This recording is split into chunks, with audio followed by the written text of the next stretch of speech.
Hello, I'm Bill W. Sanford, author of the Books of Jasher series. And it's been my pleasure to be a writer for this particular series. I enjoy historical fiction, which is my genre of choice.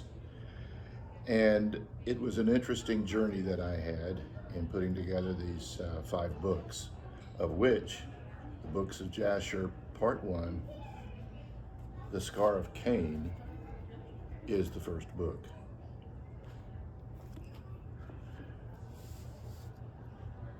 The Scar of Cain introduces Benjamin Jasher, a mysterious antiques dealer from the Middle East, who enlists 2 professors from the University of Texas at Austin to translate ancient records.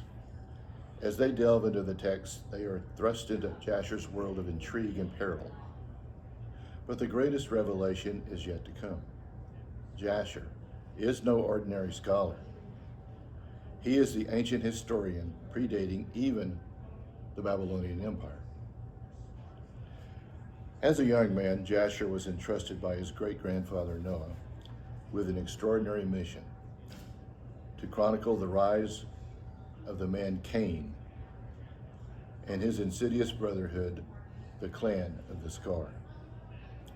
To fulfill his duty, Jasher was granted an extended life, ensuring he could document the full breadth of the clan's shadowy pursuit of world domination. Yet the truth is a dangerous weapon. When the clan, directed by Cain, uncovers Jasher's efforts, they begin a relentless millennia-long hunt to silence Jasher and destroy his records.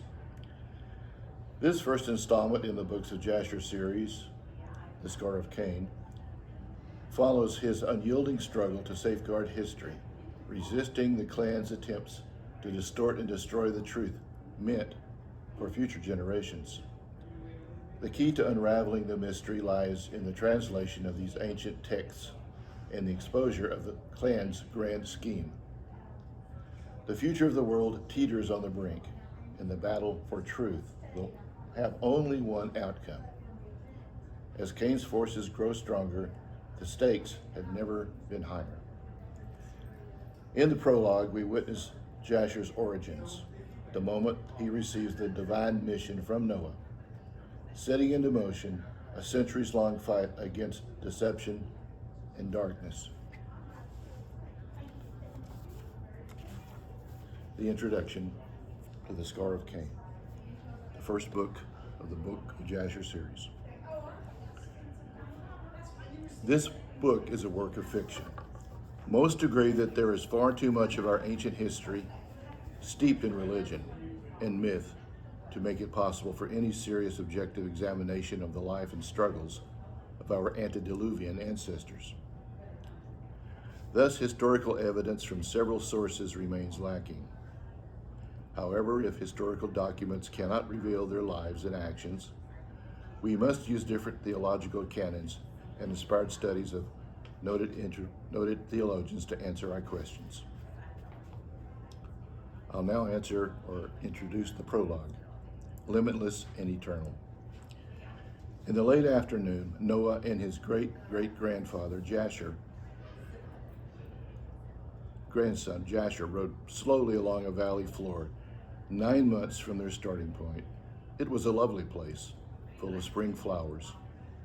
Now over 300 years since the great flood, plant and animal life has begun to reappear in multitudes. In all its myriad forms, nature had again started to prosper prolifically. The 2 men arrived from the north through a pass that overlooked the verdant valley beyond. On both sides, they noticed a rugged cordillera of peaks as far as the eye could see. They had yet to notice the inhabitants living further to the south, yet no one knew they were there, but said nothing to Jasher. Eventually, local farmers would see the 2 travelers on the road, and by custom, they would greet and invite the weary men to eat and stay in a nearby home for the night. Nevertheless, as the day turned into evening, Noah and his grandson set a pace to reach a curious cave at the top of a lofty mountain. their final destination of their long journey eastward. The trip east had been exhausting, and it was worth noting that Noah had pushed his endurance hard that day. Thus, his back had begun to ache. He knew it was a sign that he would need rest, and it had to be soon. All day he had felt a pressing presentiment that his extended time in mortality was nearly at an end. Noah glanced over at the young man and envied his youth and innocence. He understood how vital it had been to be here with his grandson while the young man was still open and teachable.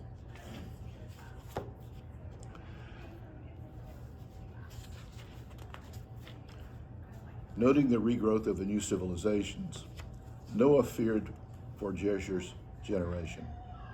Cain was already busy at work spreading his dogma, and his mentor Lucifer was never far behind.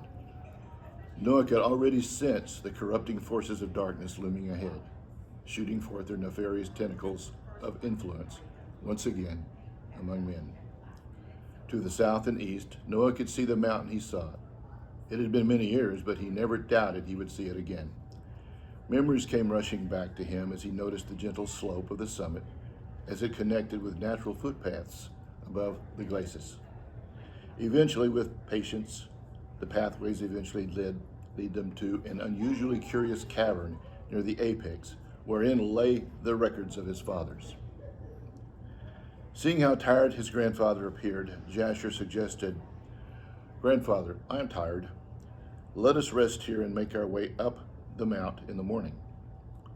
Jasher could have pushed on to the top, but he could see how weary the older man was. It had been a long journey and exhausting for someone his age. Noah had reached a point where he could still do some physical work or travel, but be paid for it dearly by the end of the day. He shook his head wearily, but grinned at his thoughts. "My back is sore, my ass is dragging, and I miss my bed. Yet I must complete one more task before my final rest." The elder smiled and said, "Very well, Jasher, if we must. This is probably a better location for a respite than most. Please find wood for our campfire while I rest my aging bones." Jasher had watched Noah grow wearier with each passing day and made a note to keep a close eye on him on the morrow as they trekked up to the peak on the trip's final leg. He was unsure what he might find and its significance, but his grandfather had reassured him on several occasions that the journey had to occur and would directly affect him for the rest of his life. That had been enough for Jasher, but it still had been a rigorously long, tedious journey for a man Noah's age. After a light meal of flatbread and dried fruit, Noah fell immediately asleep. Jasher, still awake, smiled in amusement as the snores frightened away the curious game that had come to investigate the intrusion into their habitat. Later he watched as the stars in all their glory appeared. Jasher wondered, not for the first time, whether he would ever understand their movements. Eventually he too fell asleep. The climb up the mountain the next day should have proven more arduous for Noah than Jasher had expected, but somehow his grandfather had found the strength to match him step for step. He was unaware of how Noah now had found the stamina, but he knew it had something to do with the mission before him. Jasher had noticed more of a spring in Noah's step that morning, though he supposed that it was due to the excitement of arriving at the end of their long journey. In truth, he had seen Noah touched by the Creator before, but it had never been so obvious. It was clear that the years had seemed to drop off him with each passing step he had taken during the morning climb, giving him strength beyond his usual abilities. Noah seemed to stand before Jasher, a much younger man with the endurance he had not possessed in many years. Even the timbre of his voice had deepened without the usual slur or taxing slowness of age. Along the footpath, Jasher happened by chance to glance up at a curious sight, a rock formation that was in the image of a cat's head. Pointing, he said, "Grandfather, the outcropping up ahead appears unusual.